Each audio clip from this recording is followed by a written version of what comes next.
¿Sabrá Donald Trump lo que le espera si invade Cuba? Esa pregunta flota en el aire mientras el presidente estadounidense amenaza.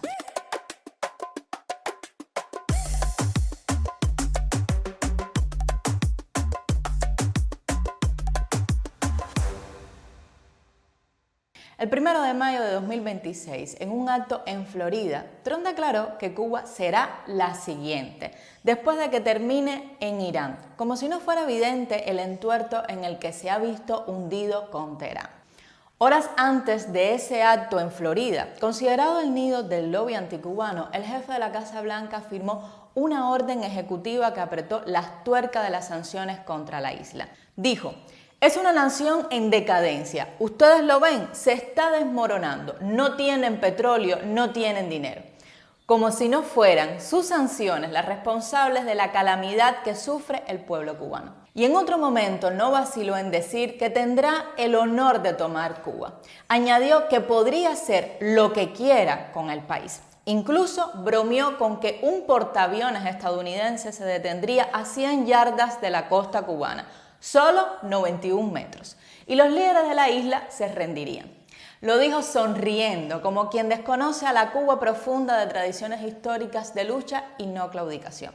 Desde el triunfo de su revolución, el archipiélago antillano ha forjado una doctrina de defensa que convierte cualquier agresión en una pesadilla para el invasor. Para entender esa firmeza hay que remontarse a las primeras décadas de la Revolución cubana. Tras 1959, Cuba enfrentó la lucha contra bandidos en el Escambray, la invasión Playa Girón en 1961 y la crisis de octubre en 1962. En cada una de esas pruebas, el país no solo fue defendido por los militares, sino que en cada épica, hombres y mujeres del pueblo entendieron que no hay honor más sagrado que luchar por mantener lo que costó siglos de sangre y sacrificios: la soberanía. Por tanto, ¿sabrá Donald Trump lo que le espera dentro de Cuba? ¿Recordará lo que significó la guerra popular de Vietnam sobre su poderoso ejército? ¿Le habrán contado de la concepción cubana de hacer partícipes a los ciudadanos en la defensa de su suelo? ¿Habrá medido la distancia peligrosa que separa la isla de la Florida? ¿Habrá escuchado alguna vez los términos guerra de todo el pueblo? El historiador y analista cubano Ernesto Limia, en un reciente artículo para el medio Almayadín español, calificó la guerra de todo el pueblo como la doctrina del patriotismo. Su origen, explica en el texto, fue una lección de realismo doloroso. Cuba, como siempre, amenazada en el año 1980 por el gobierno de Ronald Reagan, obtuvo una respuesta de su aliada Unión Soviética, que ya en ese momento veía el mundo desde el prisma de sus relaciones con Estados Unidos.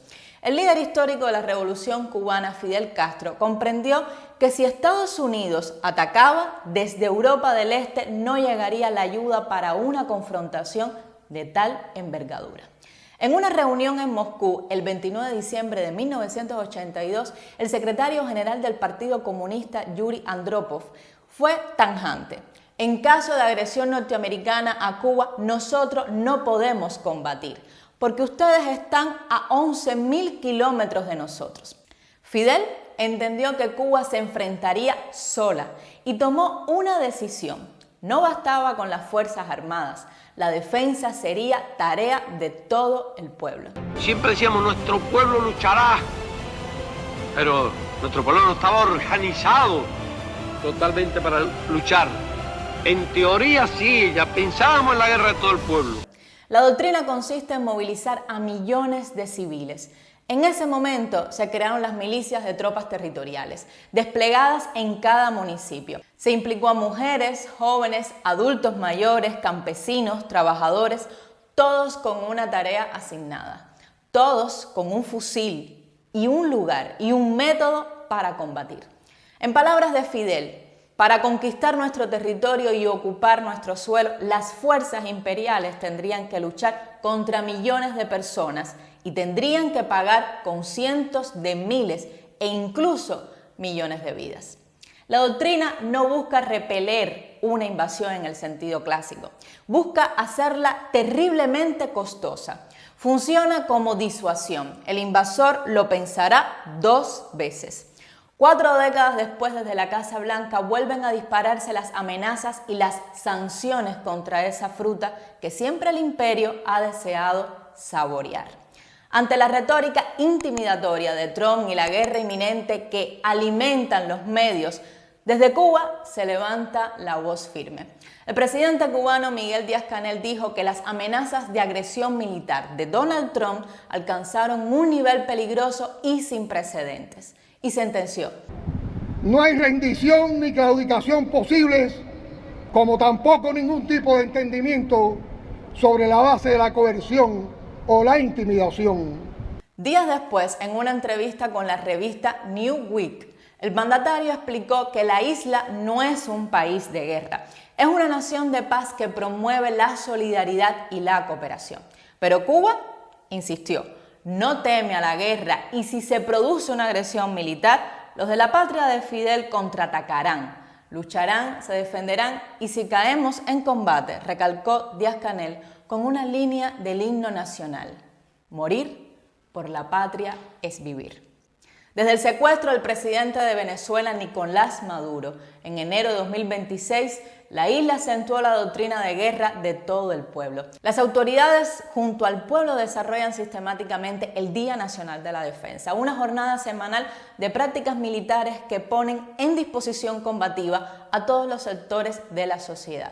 Mientras Trump amenaza en público y su secretario de Estado, Marco Rubio, corta todas las entradas económicas de la isla para señalar al gobierno de inepto, el Pentágono tiene dudas sobre el impacto de una acción bélica. Informes filtrados por Axios revelan que el Comando Sur simuló una acción militar en Cuba. El diagnóstico fue claro: se convertiría en un pantano. No sería una victoria rápida, sino una pesadilla logística frente a millones de civiles armados en un terreno desconocido, con una determinación forjada en décadas de resistencia. Trump cree que puede tomar Cuba, cree que la isla está a punto de colapsar. Dice que no tienen petróleo, no tienen dinero, pero subestima una variable fundamental: la voluntad de un pueblo que ha vivido bajo el bloqueo desde antes de nacer. Más del 80% de los cubanos en la isla nacieron después del comienzo del bloqueo. No conocen otra realidad y esa realidad no los ha quebrado. Cuba no busca la confrontación. La doctrina de la guerra de todo el pueblo es defensiva. Como explicó su presidente, nos preparamos para la defensa, no para atacar, sino para defender. Hay una premisa clara para la mayor de las Antillas: si la agresión llega, Cuba responderá. Y Trump, otra vez, faltará la palabra empeñada en su toma de posesión como presidente de Estados Unidos el 20 de enero de 2025. En ese momento expresó que mediría su éxito no solo por las batallas que ganara, sino también por las guerras que terminaría y quizás, lo más importante, las guerras en las que nunca se involucraría. 1 año y medio después, Venezuela, Ucrania, Irán, Yemen, Líbano, Somalia cuentan otra historia y Cuba podría ser su otro pantano.